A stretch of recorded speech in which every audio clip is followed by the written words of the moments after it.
Hey, what's up, guys? It's Craig Syracusa. Welcome to Faith. Happy Monday. It is September, 21st. I had a wonderful weekend. We were at my niece's communion. It was a small, intimate event, but it was beautiful. So we love you very much. Thank you for inviting us. September 21st, clash with the flesh. The mindset on the flesh is death, but the mindset on the spirit is life and peace, and that's Romans.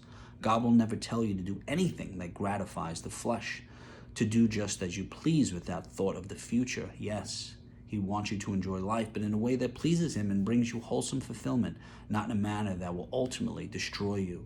Friend, be cautious and wise. If what you hear urges you to feed your sinful nature, then it is not of God. His Holy Spirit within you always speaks in such a way that results in the fruit of righteousness, not the indulgence of your flesh. In fact, your old sensual nature is constantly warning against the Spirit within you, and you must consciously work to bring it under His control, and that's Romans.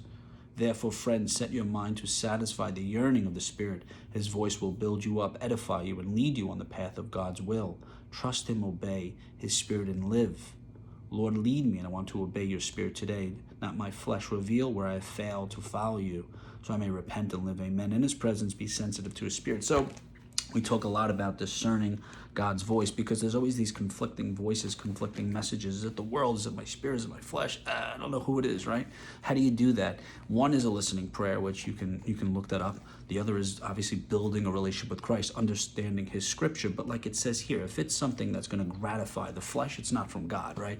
What you could do is, if somebody offers an opportunity, and this is from God because I've been praying, just because an opportunity comes doesn't mean it's from God. I can attest to that. I actually had an opportunity last week, and I wanted to meet and see, is this really from God? And after discerning on and listening, I said, this isn't from God. This isn't what I've been praying for.